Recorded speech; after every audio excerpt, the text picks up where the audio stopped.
News, सच जरूरी है।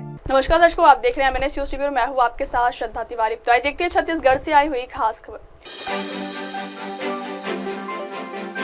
बकावंड भ्रष्टाचार उजागर करने वाले पत्रकारों को झूठे आरोपों में घेरने की कोशिश। राजनांदगांव नगर पंचायत लाल बहादुर नगर वार्ड क्रमांक 11 से निर्दलीय प्रत्याशी से हमारे संवाददाता ने बात की। खिचड़ी घोटाले में उद्धव गुट के नेता सूरज चौहान को मिली जमानत। वही देखते हैं बकावंड से आई हुई रिपोर्टर निखिल देवांगन की खास खबर।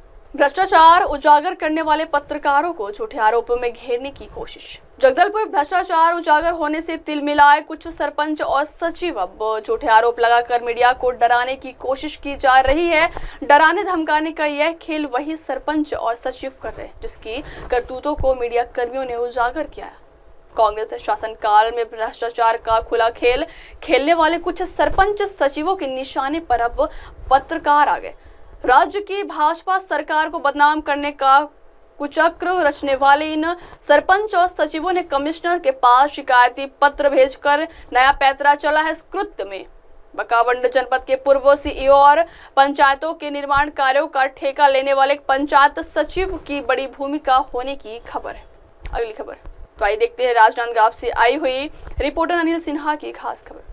नगर पंचायत लाल बहादुर नगर वार्ड क्रमांक 11 से निर्दलीय प्रत्याशी से हमारे संवाददाता ने की बातचीत। नगर पंचायत लाल बहादुर नगर वार्ड 11 से निर्दलीय प्रत्याशी मनोज बघेल जिसका चुनाव चिन्ह बल्ला छाप से हमारे संवाददाता से अनिल सिन्हा बातचीत कर MNS टीवी के माध्यम से वार्ड के जनता से अपील की है बहुमत के साथ विजयी बने।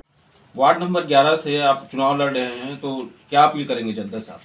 मैं जनताओं से ये अपील करना चाहता हूँ कि नगर पंचायत लाल बहादुर नगर वार्ड नंबर 11 से मुझे बल्ला छाप पर मुहर लगाकर प्रचंड मतों से विजयी बनाएं। आप जैसे वार्ड पार्षद के चुनाव जो लड़ रहे हैं मनोज जी, तो बताइएगा कि जनता की क्या समस्या सामने आ रही है और उसको कैसे पूरा करेंगे? अभी लगभग चुनावी दौर जब से चालू हुआ है तब से मेरा वार्ड में पार्षद पद के लिए एक मतदान मांगने जा रहा हूँ। मैं उनसे रूबरू मुलाकात कर रहा हूँ। तो उस बीच में जो है मतदाताओं से ये शिकायतें आ रही है कि पूर्व में जो नगर पंचायत के पहले जो कार्य हुआ था तो वो क्या था कि सही ढंग से वो संतुष्टिपूर्ण नहीं हुआ था, जिसमें कुछ जो गलतियाँ थी ये सामने आई हुई थी कि नाली जो गया हुआ है, नाली के बीचों बीच जो गंदी नाली आ रही है उसके बीचों बीच में प्लास्टिक का पाइप गया हुआ है जो कभी भी रिस्क के जो है ना पेयजल को दूषित किया जा सकता है। तो उन सब चीज़ों को मतदाताएं मेरे को बताए तो मैं उनसे रूबरू खड़े होकर अवगत होकर उनको ये बोला कि चलो ठीक है, इन नालियों का जो समस्या है उसको मैं जैसे ही पार्षद बन के आ जाता हूँ तो उस बीच में इसका मैं निराकरण कर दूंगा। क्या रुझान मिल रही है आपके प्रति? नहीं, रुझान क्या है, उनका तो ऐसा है कि मेरे से बहुत ही ज़्यादा भावुक हैं। वह उनका वही हो रहा है कि भाई पहले भी मैं जब कोटवार पद में था तो भी उनका दिन और रात सेवा किया मैंने और उसी सेवा काल को आदर्श मान के पार्षद पद में खड़ा हुआ तो मेरे पक्ष में ही सपोर्ट कर रहे हैं।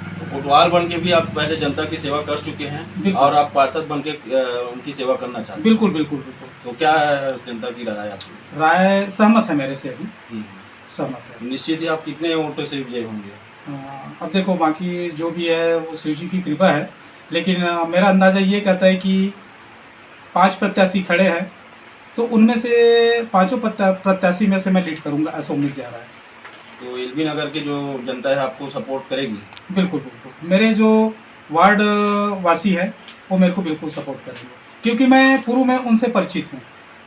और कुछ आपका जो आगे की जो बिल्कुल आगे की भी जो स्थिति रहेगी कि जो शासन से योजनाएं आएगी है ना, उनमें मैं अपने प्रत्येक मतदाताओं को जैसा जैसा सुविधा होगा मैं अपने तरफ से उनको सहयोग प्रदान करूँगा। नमस्कार, आपका MNS टीवी में स्वागत है मनोज जी। आप जानते हैं आप जो वार्ड प्रत्याशी एलबी नगर से चुनाव लड़ रहे हैं, तो आपका क्या है चुनाव लड़ने का रीज़न? जी नमस्कार सर, मैं पहले एलबी नगर का कोटवार हुआ करता था और कोटवार पद से अब मैं नगर पंचायत लाल बहादुर नगर का वार्ड नंबर 11 से वार्ड पार्षद के लिए चुनाव लड़ रहा हूँ।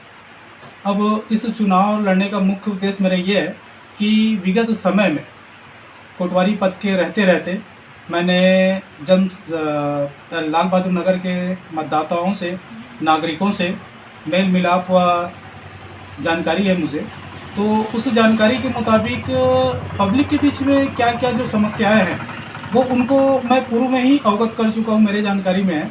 तो उस समस्याओं को दूर करने के लिए मेरा मुख्य उद्देश्य ये था कि मैं पार्षद बन के अपने वार्ड का एक समुचित व्यवस्था बनाऊं और समुचित व्यवस्था बना के हर गरीब इंसान को दुख दर्द को समझ के उनकी मैं मदद करूं। अगली खबर, खिचड़ी घोटाले में उद्धव गुट के नेता सूरज चौहान को मिली जमानत। बम्बई हाई कोर्ट ने खिचड़ी घोटाले के आरोपी और शिवसेना के नेता सूरज चौहान को बड़ी राहत दी है। मनी लॉन्ड्रिंग मामले में कोर्ट ने चौहान को कोर्ट ने जमानत दे दी। बम्बई उच्च न्यायालय ने कोविड-19 महामारी के दौरान मुंबई में प्रवासी श्रमिकों को खिचड़ी के पैकेट वितरित करने में कथित घोटाले से जुड़े धनशोधन मामले में शिवसेना नेता को मंगलवार को जमानत दे दी है। न्यायमूर्ति मिलिंद जाधव ने कथित घोटाले से जुड़े धनशोधन मामले में शिवसेना सूरज चौहान की जमानत याचिका स्वीकार करते हुए कहा कि वह 1 वर्ष से अधिक समय से जेल में है और मुकदमे की सुनवाई निकट भविष्य में पूरी होने की संभावना नहीं है। बम्बई हाईकोर्ट ने कहा कि अगर आवेदक की हिरासत आगे भी जारी रहती है तो यह भारतीय संविधान के अनुच्छेद 21 के तहत त्वरित सुनवाई और निजी स्वतंत्रता की गारंटी के उसके मौलिक अधिकारों का उल्लंघन होगा। अब वक्त हो चला दर्शकों ब्रेक से लौटने के बाद देखिएगा देश और दुनिया की तमाम बड़ी खबरें। बने रहिए मैंने COS TV पर। नमस्कार। आप देख रहे हैं एविडेंस न्यूज, सच जरूर।